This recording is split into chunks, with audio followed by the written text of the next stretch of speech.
Welcome into the Bobby Carpenter Show, and excited to have our guy Anthony Schlegel, our Uh, humble correspondent, joining us oh, oh, from oh, Indianapolis. A lot of big news happening yesterday. Some of the Michigan stuff broke, and we'll talk a little bit about that, and you know, pushing that story forward with everything about where the punishments should be and what that should potentially look like. So we'll have all that going on here momentarily, Schlegs, and then also. I want to hear kind of what's going on. I mean, you're there, you're talking, you're a man amongst the people. What's the buzz about the Michigan stuff there? We've got the difference sales going on. yep. By the way, we're going to be joined by Austin Ward today. We had to do a little switcheroo because we had AJ yesterday. So Austin's going to be joining us today after this, and he's got some big announcements to come through.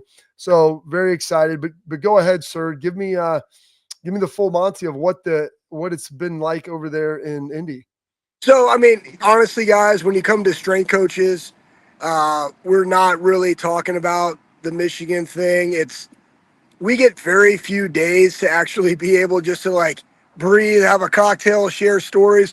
We were sharing stories about Mickey Marotti and like all of his other former assistants. Like, we just know, and we all got our own stories and having some cocktails and reminiscing. It's been really good. And then I'm down here, Bob. Like, You mentioned having cocktails 3 times in a minute on there. So like, so I know somebody told me like, I'm not really going out and hanging out. Then we started talking about cocktails. cocktail after cocktail after Hey man, cocktail. this rye bar place down here in Indy had a wide selection of bourbon, and so I had to make sure I got wet my palate a little bit, so to Or speak. wet your pants, maybe. Yeah, no, I was bumpy this morning on the morning juice, but it's been really good. My whole mission of coming here and everybody like Bob, myself, Dan Ogilvy, we started the difference in 2015. And finally, 10 years later, formed a partnership with somebody to put a force plate strike force on it. And then just talking to all the different strength coaches and how can they utilize that in their facilities. And my goal was I just wanted 10 teams of 5. I got it. Mission accomplished. And then all of a sudden now, like based on like all the notes I got, it's more like 35 teams of 10. And it's like, it's that time where it's like, when do we pump the brakes? Make sure that we got a great product out. But hey, those are good problems to have, and it's just reconnecting. And I run the armory there that's in Columbus, Ohio. Best practices. I'm looking at other things that we could add, that could add value to our members. So that's kind of like what I'm doing. And nobody here is talking ball. Nobody's talking. We literally are just like professional developing like things that work that don't work. And so I'm like a sponge. I want to hear what people are doing. And the number one theme, and I hope everybody understands this about strength coaches, is you have to have the mindset that you are there to serve the athlete, and that's your number one thing. And it's not about you, and that's what these individuals are all about. And it's great when we get together and just reemphasize and build up. Like that's what we do. That's what we do. I mean, so like, how big swinging is Mick in there coming in? I mean, this is his 4th national championship that he's How got about to that? walk in after. Like, does Mick walk in? Like little cock of the walk, his little strut through there. No, he doesn't, man.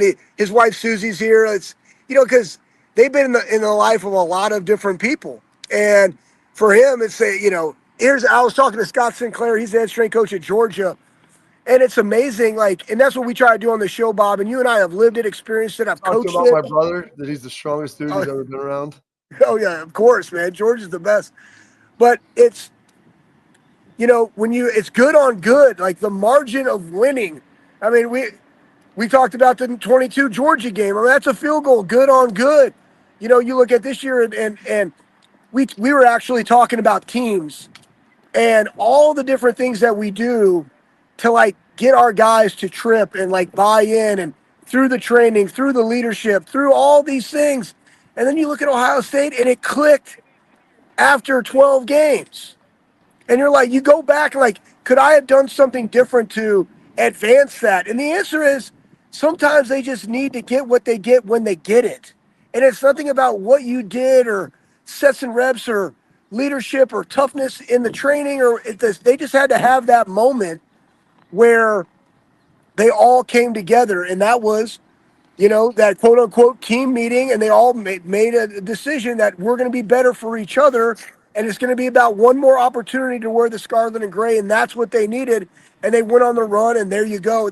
That's how thin the margins are when it's good on good, and that's kind of what we're talking about. And everybody's trying to chase. We're chasing edges, man. Like we're Mm. chasing the 1% of 1%. It's like he's getting chased right off the screen. It appears like. I mean, so many things that are going on right there. A lot of stuff in his mind. I'm just glad that he was able to join us. I don't know if his No, phone I'm died. back. I'm back. Oh, I'm back. okay. I don't know why. I don't know why that got muted. Somebody called me randomly. Somebody randomly called me. And I was like, no, I'm on the Bobby Carpenter show. Boom, get off. And then it goes to voicemail. I'm back. Keep going, Bob. What questions you got? What other one?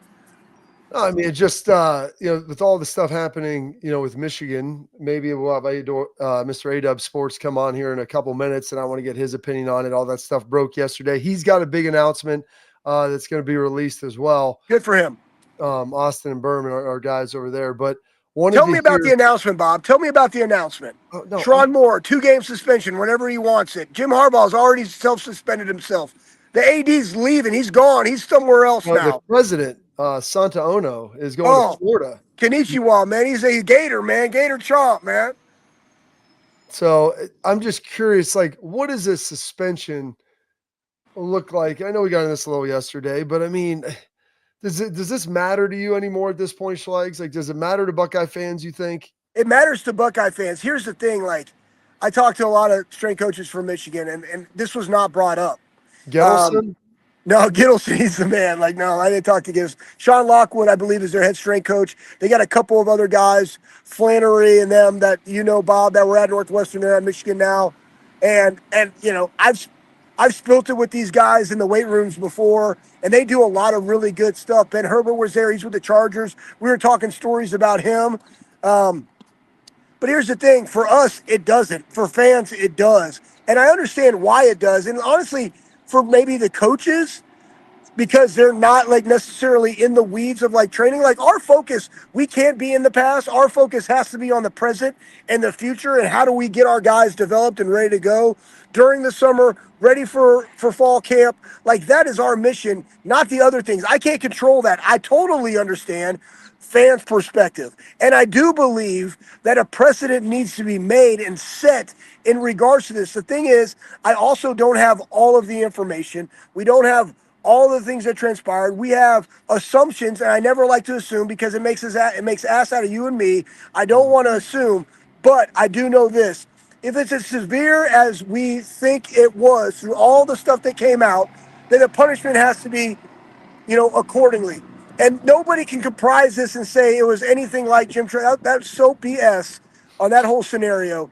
But if they were cheating and they knew about it and they won a national championship, like things have to happen to say these things can be vacated. You're never going to take away from the guys. That's why I hate it, because of all the other guys that hurt in 2010, right, that season, because the ramification happened, in 11, the ramification happened in 12 when that team, we were talking about that team, Urban Meyer's best coaching job 100% in my mind is 2012. If you look at the athletes we had in 2012 versus the athletes that they have now, and they had an opportunity of winning a national championship, they went 12-0, and because of things that none of them did, impacted them to have success on the field and potentially change their life of being a national champion.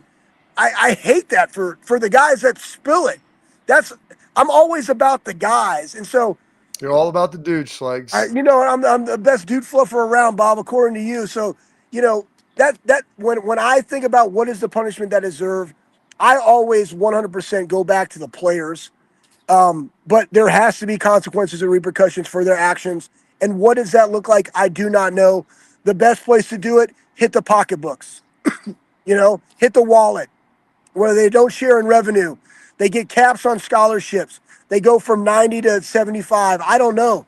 Like there has to be a competitive disadvantage for the competitive advantage that they did have moving forward. That way it doesn't necessarily impact those guys, but it kind of hurts the program and like this is all we got and this is all we can give and this is all we can make. Like that's how, in my opinion, you got to go about it. All right, Schlegs. Well, I'll leave you with this. Looking forward to seeing you get back here tomorrow. Our guy Joey Veliquez sent me over some of the Yeah, got I the all love to it. him, the all to him IOs. So I got one for me and one for RJ. He's a medium. I don't know if you can jam in that. I'll have to maybe talk to him about getting you a large for all the Buckeyes. We got Austin on deck. You get back in there. Go fluff some of those dudes, pump them with the difference a little bit, see what your force plate pumps are, and measure all that out. And let me talk to our guy, A-Ward Sports, to make sure he's going to fill us in with all the details of everything that's going on in his world. I love it, man. Hey, appreciate you guys. Go Bucks, beat cancer. See ya. Quickly as he came, he went, just like the cat in the hat. Export mouth guards, trusted by professional athletes, designed by NHL team dentists. Export mouth guards feature a scientifically tested absorb to help those high-impact hits, protecting both your teeth and your brain. Export mouth guards feature 3 layers of advanced protection, including a patented use of carbon fiber. They 3D print that bad boy right to your grill. Means more protection, better performance, max comfort, and clear communication so you can focus on your game, not on your gear. Don't take chances with your safety. Visit exportguards.com/Bobby and save 15% on your order today. Austin Ward of Fame coming up next.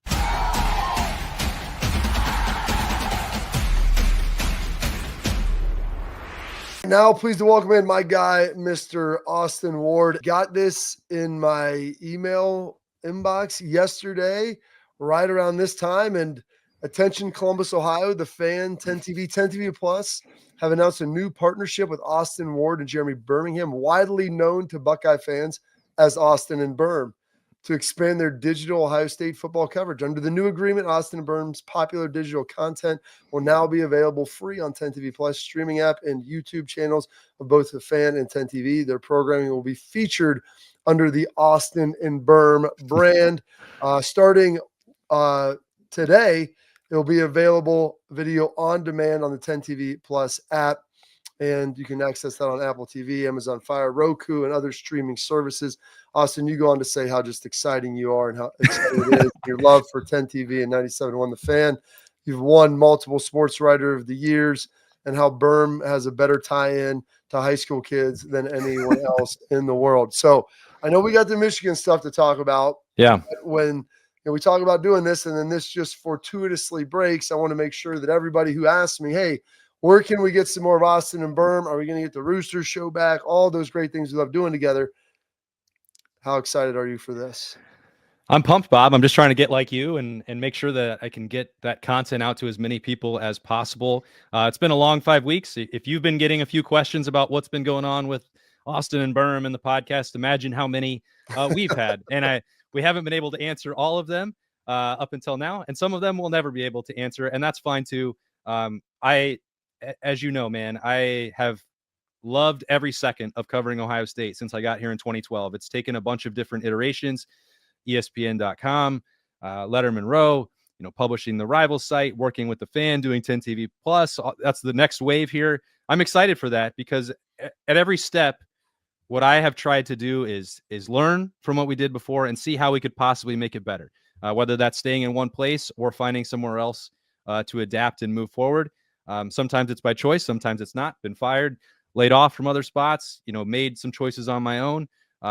This one, I felt like when the opportunity presented itself, it was not the timing that we thought, but 10 TV, 97.1, my experience working with you, working with Brandon Beam, working with Fish over there, it was like, this feels like a natural fit. And I'm really excited to get back to it. I've been used to for a long time talking about the Buckeyes every single day, and to not do that for 5 weeks has been miserable. So let's do it now. So how, yeah, I mean, that's a lot right there. So we're going to be able to have that same Austin and Berm content. That's just what the folks want to know. Like, hey, the packaging might be a little bit different, but once we open up that TV dinner, you're telling me that it's going to be the same thing. The Salisbury steak and mashed potatoes are still going to be the same. Well, I am who I am. I love telling the stories about Ohio State football. My viewpoint on what it takes and how the team should be covered is not going to change moving forward. I want to do it the exact same way. Berm's personality is not going to change. His love for recruiting, his passion. He's been an Ohio State fan since birth. So we've come of it from different perspectives because I started covering college football when I was back home in Wyoming. I was covering the Cowboys for the Casper Star Tribune. I spent some time covering the Tennessee Volunteers before getting here in 2012 when it was like, hey, do you want to cover Tennessee football and deal with that meat grinder and off the field stuff, NCAA violations, or Urban Meyer just got to Columbus. Would you like to move up there? And my wife, lo and behold, many people know, from Columbus, Ohio, brought her home to the folks. And as I said, I've had other opportunities to leave and not cover Ohio State in some of this transition over the last 13 years. This is home to me, Bob. This is the longest that I've ever lived anywhere in my life, if you can believe that. And I don't want to leave. So we've continued to try and find different ways to cover Ohio State, whether that's been having great partnerships with you or Schlegs or Zach Boren, Brad Robinson recently, Tyvis Powell. I mean, some guys now that I've covered that I'm working with professionally, which is a wild thing. But I've been lucky to get to know and spend time around guys like you and Schlegs. And I think that we all see the way Ohio State football should be covered the same way. And that's how it's going to stay. Yeah, it's unfortunate, Austin. Either you die a hero or you live long enough to see yourself become the villain. And that's kind of when you start working with people that covered you, or that now you are covering people that you like watch play and all these different things. And it's kind of crazy because I'm on both ends of that spectrum with working with Rothman and Keels and Lachey and Tim May and guys like that. And now like having Lathan Ransom come through and some of these guys, and seeing guys evolve and get into the media like Zach Bourne and doing some different stuff that I kind of covered and knew as friends prior in college. So it's a wild ride and a wild experience. So we're excited to have you. I'm excited to get back into doing the fun stuff that we all love to enjoy. I'm excited to get back, to Roosters on Monday, because I've gotten to the point where at the beginning it was awesome and I loved it, and then my kids were super excited. But then you have it all the time, and it kind of it gets mundane. And now the excitement's back, and the kids are like, let's go to Roosters. They never asked that because we had it every week. And so once a week for anything is a lot. And so now it's like, let's get back in there, and excited to get that rolling. One of the things that's very exciting, I guess, for some Buckeye fans, Austin, is we saw this come down on Monday night, Tuesday morning, a little bit more started trickling out, starting with the president, Santaono at Michigan, who's now reportedly taking the job down at Florida, which we can get into kind of all the facets of this. I don't know if that's many people in academia. Like if you're a Michigan coach going from Michigan to Florida in football, you could argue that that's maybe better, maybe worse, but whatever. Yeah. In academia, I think that would be looked at as trying to get a good landing spot, because Florida's been without a president for about a year. And then also the Sharon Moore, they're going to be meeting with the NCAA. They self-imposed a couple of game suspension for him, the third and fourth game of the year, which happens all the time, I guess. Not the second, but the third and fourth, and potentially other stuff that's coming down. We've been waiting for this for a while, Austin. Yep. When you started seeing this stuff leak out, how did that hit you? Do you think there's going to be more? And it took forever, but heck, Yeah. It's the world we live in. I think there has to be more, and I think Michigan expects there to be more. I almost feel like, excuse me, that's the way that they structured this suspension, was like, all right, well, you can backfill weeks 1 and 2, because we're going to start with 3 and 4, and we're hoping, if we're Michigan, that's just 4 games for Sharon Moore. I don't see how they can avoid that, and I don't see how this can be the end of it. I do think that adding in the presidential factor here with Santaono is, like, as you mentioned, a safe landing spot. Everybody seems to have been involved up to the highest level. He was very outspoken, the president of the university, about how nothing was wrong and they weren't going to accept any punishments at the time, and posting, bet tweets and backing Jim Harbaugh and everything like that. It wasn't just as if the football program was involved. It wasn't even just as if the athletic department was involved. It felt like the entire school was invested in getting to the other side of this and protecting the program at the expense, in a lot of ways, of the perception of the entire program. So you've seen many people fleeing Michigan and Ann Arbor, and it wasn't just Jim Harbaugh. Sharon Moore is being pretty well compensated, I think, to be a meat shield for a lot of what's going on here. But as you look forward, Michigan's going to have to pay the price here. They're going to have to pay the toll for that. And I don't think Sharon Moore can do that alone. And, as Schlegs was mentioning earlier on here, what does that involve financially? What does that involve in terms of a postseason ban? I know that there is this perception that, the current players, the ones that weren't involved, shouldn't have to pay the cost for that. But guess what? In this day and age, they don't have to. They're going to be free to go. And I know that this may be difficult for them in June to find a new landing spot. But if you're going to deter a program into the future, retroactive punishments do not work, in my opinion. So vacating wins, paying fines, like the trophy's in the lobby. The gear has already been sold to the fan base. You're not going to accomplish anything. And we saw those games. It's not going to help Ohio State. It's not going to help Ryan Day feel any better if the record books no longer reflect what happened in 2021 or 2022 or 2023. So, I think it does have to be forward looking, and it has to apply to the program as a whole. And if the players don't want to sit that through, part of what Schlake's talked about with 2012, if you're talking about Zach Boren and John Simon and Garrett Goebel and Etienne Sabino, like they chose to stay. And that's part of what made that year so special, knowing that they couldn't win a national championship. So that's on the table. If those guys just truly love Michigan and want to see that through, they can do that. If they're only there to win a national championship and compete for that, well, that may have to wait for a year. And I think that is entirely on the table and justified for Michigan in this situation.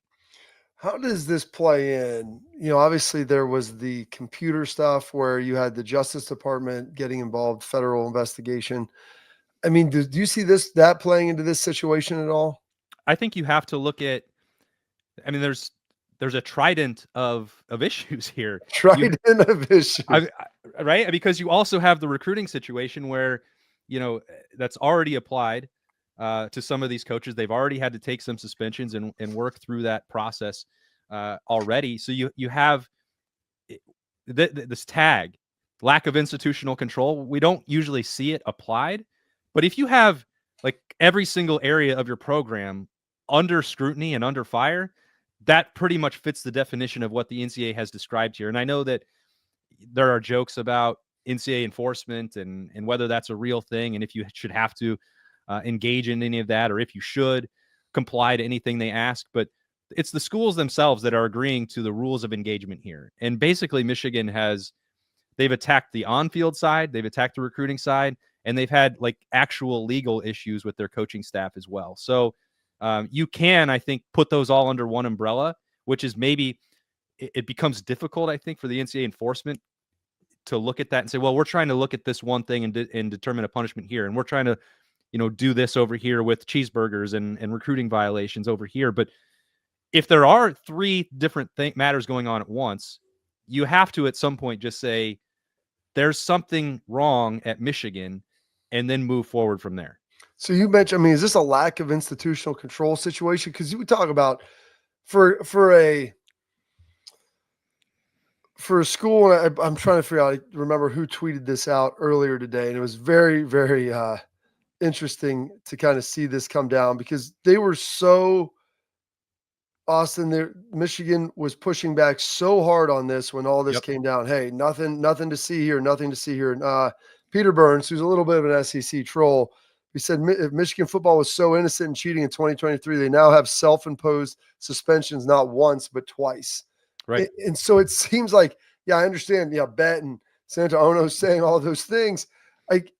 This almost seems like an institutional control situation here when you're talking about on the field stuff, multiple coaches, a potential president. Now, is Ward Manuel, did he leave as AD? He's still there, right? Yeah, they're in the midst of that transition, but he's, still been very active throughout that entire process. So but they are getting a new AD then as well? Yeah. So we're talking like a clean sweep from president, AD, coach. It's a rarity that you see something like that transpire. Yeah. As you said, when you asked it, Bob, is this a lack of institutional control situation? If this isn't, I don't know what possibly could be. The only time we've seen this thrown around before is like you have repeated violations of the same nature. Oftentimes that was going to be recruiting, and that stuff did not, or, pre-NIL payments to players, things that were against eligibility rules. That's often where you saw that, where it was repeatedly breaking the same rule. And that was a lack of control because it was something that they tolerated. We don't often see situations where it is a bunch of different violations of different rules all happening simultaneously. That's just what seems to be happening here with Michigan. So the NCAA enforcement group, I don't think has had many situations like this because they are often trying to dispense punishments for one specific thing at a time. And everything is suddenly on their desk at the same time. And they don't normally operate in that way. So I think that's why there is so much curiosity about what else is coming in June, because you cannot And I don't think anyone is operating under this notion that Sharon Moore sitting out 2 games that aren't even the first 2 games of the season is enough to satisfy not just the NCAA Enforcement Committee, but then the rest of the Big Ten, the rest of college football. Everybody was impacted by this, most primarily teams in the Big Ten. And you saw the Big Ten step in and handle this situation with Jim Harbaugh at the end of that year. But now you're also seeing Michigan continue to back down and self-imposing punishments. And you don't do that unless you know you did something wrong. Is this the first time? I mean, because for a long time, Austin, people would do stuff, NCAA would come down, we'll just take them to court. Yep. And they'd win in court. It seems like this might be the first time, and maybe it's because there's overwhelming evidence and there's digital stuff and people actually have, videos. This isn't like, hey, you may have given someone money and we think that this is where the money came from. I mean, there is digital documentation of things happening. There's video. No one still answered from Central Michigan who that was on the sidelines with the glasses on. So what a mystery. I mean, I think it's just natural. Like the fact that they never produced another option just kind of is the assumption of guilt in that case. Is this the first time that one of these you think hits and like Michigan kind of takes their medicine with this? I think you have to, based on what we've seen reported publicly. And Bob, you and I have heard many other things, off the record on background, and we're not at liberty to report all that stuff. And we don't know that all of it is true. And I wouldn't pretend like everything I've heard is. But based on what is even out publicly, primarily even a situation like Central Michigan, as you mentioned, the volume of evidence seems hard to overcome. And so if Michigan decided it wanted to take that to court, it would open itself up to a lot more discovery about everything involved in the program. And I find it very difficult to believe that that is a fight that it would want to pursue. So that is why you're seeing, negotiated settlement opportunities, why you're seeing self-imposed punishment.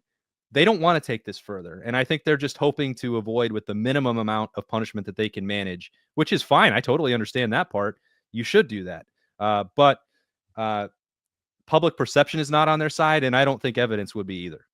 All right, we're going to take a quick break. We've hammered a lot of the negative, Austin, outside of the little announcement. You've been kind of sheltered away, and so a lot of folks have a lot of questions for you. We're going to get some of the positive Buckeye Talk questions here coming up next.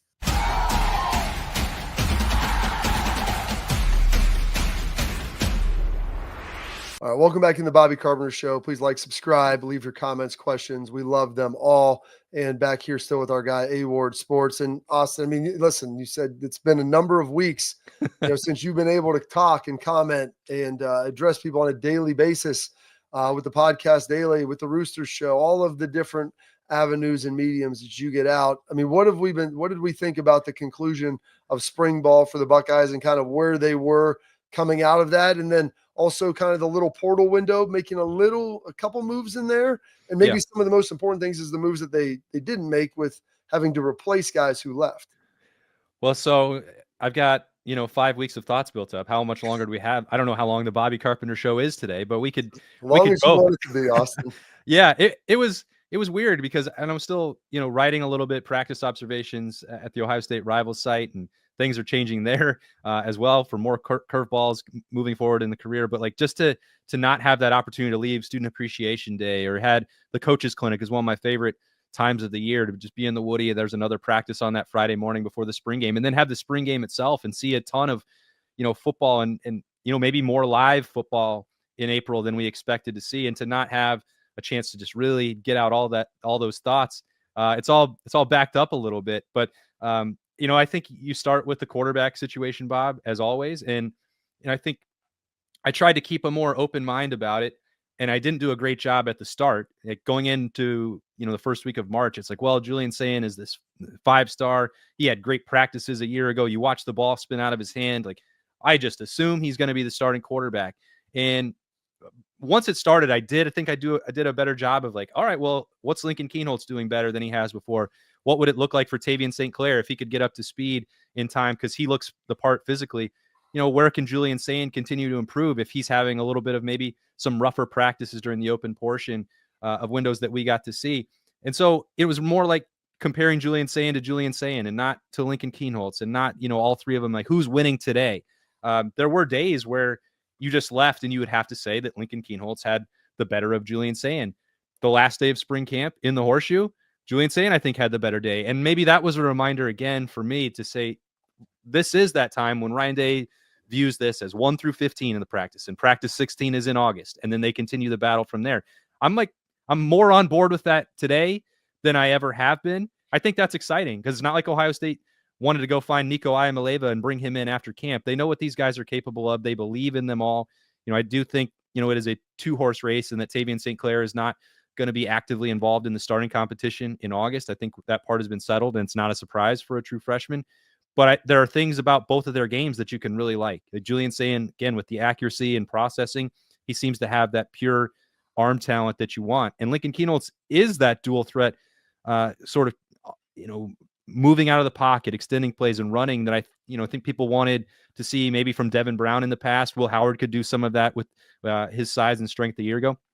But so they're different guys. And I think there is this just, acknowledgement that Ohio State's probably going to need both of them in some capacity this year, which would be different than how Ryan Day has managed the position in the past. So you're not a believer that one of those guys, and you were saying this for a long time, and I mean, I guess you can just dip out and not play and then get in the portal at any point in time. But you were very adamant, when we would talk at Roosters, that, hey, regardless of what happens in the spring, like Lincoln Kienholz is going to be there. I think that was the assumption of a lot of people, that they thought ultimately that Julian Sayin was just going to win that starting job. And it was a foregone conclusion, which, like you said, you saw some of it. I saw a lot. And I tried to tell people, I'm like, Lincoln has looked as good or not, if not better, on many of the days. Yeah. So you think that he'll be here regardless of whoever Ryan names, most likely on that Wednesday or Thursday, announces that this guy is going to be starting, that the other guy will be there through the remainder of the season? That's my expectation. And again, in today's era of college football, like, you say something like that and you hold your breath. You mean you don't want to make, adamant guarantees or rock solid predictions, because things can change and people can drop money out of the sky at any time. But I felt like Lincoln Kienholz, and this is an all-consuming conversation. Ryan Day and Billy Fessler and Brian Hartline, they all have to have these same conversations with the quarterback. Here's where we see you. Here's what this battle is going to look like. And there has to be a trust going both ways, from the coaching staff to the player. And then you involve the school and the collectives and all that. You have conversations about what that means financially. I think that Lincoln Kienholz had an opportunity that he believed in competitively on the field. He had a 12-month opportunity to sign a contract with the school. And I know that all this stuff is foreign and new, and it's not the most fun way to talk about college football. But I believe that he bought into that, Lincoln Kienholz specifically. And that has to go for Julian Sayin as well. Everyone has to be on the same page about what that means. But I didn't think that he was making a 4-month decision and he has to win the job by April 15th or April 12th, whenever day the spring game was, because Ohio State was going to spend money on a backup quarterback anyway. It can be Lincoln Kienholz, and he can continue that development with Ryan Day and Billy Fessler and Brian Hartline, as I mentioned, and have these weapons available and step in as a backup or win the starting job in training camp. Like, that's all on the table for you. And if you don't want it, well, this some X amount of dollars in this roster spot and that same opportunity would go to somebody else. And I think Lincoln Kienholz really wanted it, and I think Ohio State really wanted him to have it. Yeah, it seems like that. And it's been very interesting to see how Ryan has managed this, because every time he's had a quarterback competition, people are like, well, it's just like the last one. It's just like this. I go, man, all of these, as you know, Austin, they're wholly unique. Yeah. Based upon, where the guys are, if transfers, not transfers, the CJ Stroud into obviously Justin Fields, and just everything that we've seen with all of this has been very, very unique. One last thing before we let you out of here. How do you feel about that internal depth on the defensive line? I was surprised that the pickup to this point, Bob, was at defensive end. I understand it. If you can add another chip to the table, the roulette wheel, another spin of a talented guy, Bo Atkinson from North Carolina, 7.5 sacks a year ago for the Tar Heels, productive player. If that helps you because you're still betting a little bit on potential with Kenyatta Jackson, Caden Curry, CJ Hicks, Logan George, you do that. And it makes sense. I think Ohio State had been viewed as not taking enough of those aggressive chances. If they could have made a case that they were fine at a position, that they wouldn't add to it, that's no longer really the case. You can see that at defensive end. But I think that they really wanted to add a defensive tackle. I think if you're saying what was number one on the priority list, that had to be it. But they didn't find the fit. And you know better than anybody, Bob, that can be for a number of different reasons, whether that's on-field performance, whether that is culture fit, whether that is finding out some things in the interview process that you may or may not like. I don't know how that applies to every single player that was in the portal, but they haven't added anyone defensive tackle. And that then puts a lot of pressure on Jason Moore, Will Smith, Tywan Malone, because that is a spot where they do need, I think, more bodies, and they're going to need to rotate to the level that Larry Johnson wants to. I'm not sure that they are fully in the spot of comfort at this point. Yeah, it's going to be interesting to see how that all shakes out. And I just don't think that there was the quality of player. And you've heard Ryan talk about this. We're not bringing in a guy just for depth, either A, if they're a bad dude, or B, if we have guys that are better than them already. So what's the purpose of going over there and overpaying for a guy in the spring portal? So I don't know if you feel great about it, but hopefully that continues to mature. And as that situation heads this summer, we'll feel better about that situation. Austin, it was great getting to talk to you, finally catching up, putting you out there in public, making the announcement that was released yesterday, the 10 TV Plus app, and then eventually on YouTube and all the other venues there with the fans. So excited for you and Berm to get back out there and start doing our Rooster shows again here in the future, sir. You have a good day. Tell Miss Liberty I said hello, and excited to get caught up soon. I will. She's going to be excited to see you all, and I appreciate you having me on, Bob. Great to catch up. Anytime. That is the great Austin Ward. Now going to be with 10 TV Plus, him and Berm. So excited to get them to join the family. I want to tell you about my friends over at Backer. There's some cool new Ohio State gear, premium gear. It's a premium product. That's BCKR. They've got hats and unbelievable jackets. They want to bring that high quality gear from the fishing, from the hunting, the skiing, the golf, that nice gear. And listen, it's going to have a little bit of an increase on the price tag, but you're going to see it in the quality and the features on the product. Unbelievable. I've had a great experience. Like I said, I've been wearing that. I've got an unbelievable windbreaker. I wore the raincoat to my daughter's lacrosse game. It held up and it was tremendous. So go check it out at backer.com. That's BCKR. A portion of the proceeds at backer.com are going to go back to the Ohio State student athletes. And if you want that expedited shipping, so you can hopefully still get it before Mother's Day, and Father's Day is in June, so you got that as well. All caps, BOBBY. That's Bobby at checkout. We've got our headlines, so stay tuned and locked in here on the Bobby Carpenter Show.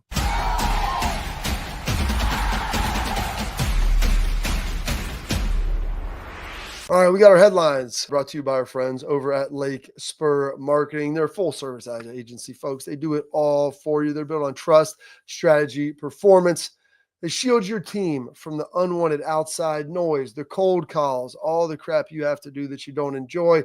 They let you do what you do best, run your business. They handle the rest of it for you. They've got over 100 years of marketing experience. Lake Spur Marketing eliminates waste and delivers on budget. They don't chase clicks. They're going to build those partnerships.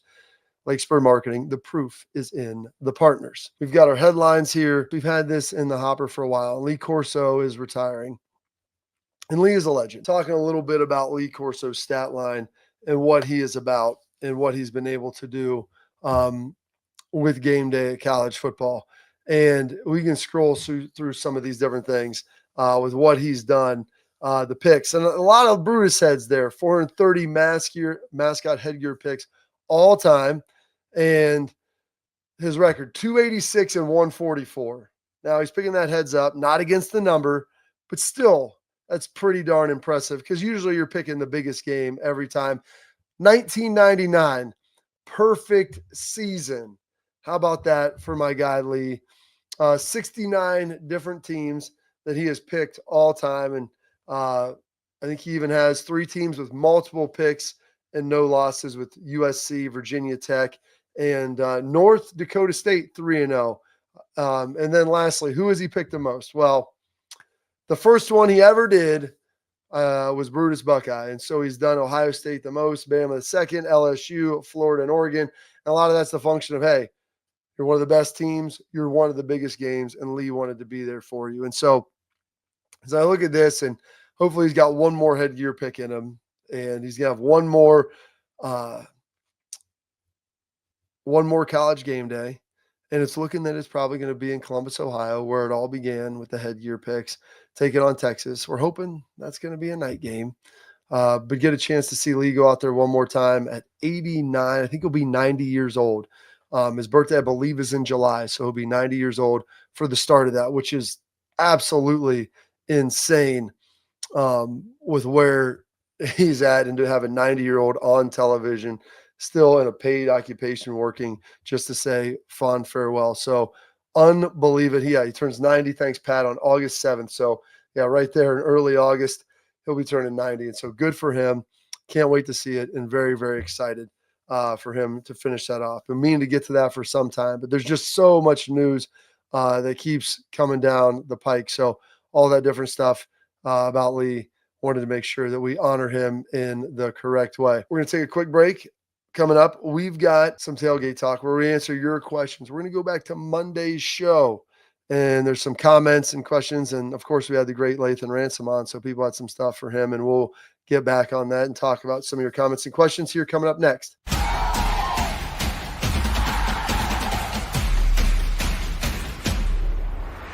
Welcome back into the Bobby Carpenter Show, and now it's time for our tailgate talk brought to you by our friends at Real Truck. The Jeep out the other day with the winch on it, feeling good and feeling powerful, being able to do anything. Let's go check out realtruck.com. One of the comments, Bobby Sneaker World, 8 safeties being drafted ahead of Lathan Ransom is pure insanity, which I agree. And talking to Lathan, as he's going through that process, how tough it was. Didn't expect to go Thursday. Thought he could maybe go Friday. Goes pretty early on Thursday, top half of that 4th round. But that's the agonizing stuff. And I wanted everybody to understand, like, it's an exciting day, but it's also a stressful day. But you've got your family there, and you try to focus not on the teams that didn't draft you, but on the team that did, and the positive that's going to ultimately come from that. Another was an analysis from Chris saying Lathan and Kurt Coleman, very similar, and 100% agree. I love Kurt, and I got a chance to get to know him. We didn't play together, but through the Buckeye Cruise and just being around. And I told Lathan that when I first met him, I go, you remind me of Kurt Coleman, a little bit bigger. Athletically, they're a little bit similar, but both the guys are very, very intelligent as well. And then finally, the one at the bottom from Schuer, will never forget the look on Cody Simon's face after the dreaded Cotton Bowl loss to Missouri. He was the first to declare he was returning one more year. True Buckeye.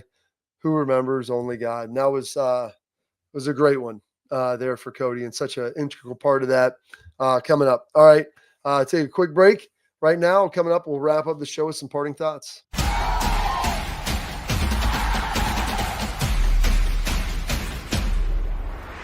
All right, I want to finish up the show with some parting thoughts here. Excited to have Austin. It was the first time. And there's been a lot of people say, hey, you should do more. You should do stuff with them. And, they're always so busy. And so, my and Schlags. But I was like, you know what? This is a great opportunity. And that announcement came down after we had even planned it. We knew it was kind of in the works and trying to plan through some of these things. But it was the right time. And Austin and Berm do such a great job on the beat. And I know a lot of you guys that watch our show watch their stuff as well. And so I just encourage you to keep doing that. We're going to produce some great content, and we'll be doing our crossovers and some more fun stuff here coming up, because it's a lot of fun for everybody to get involved and to be able to do that. So really excited to be a part of it, and have those guys back here and have them over the 10 TV and on the YouTube, being able to get that done. So stay locked in, stay tuned in here as we finish up a strong week, with Schlage's coming back from the strength coaching convention. So he'll be back in Columbus, and excited to catch up with you on Thursday.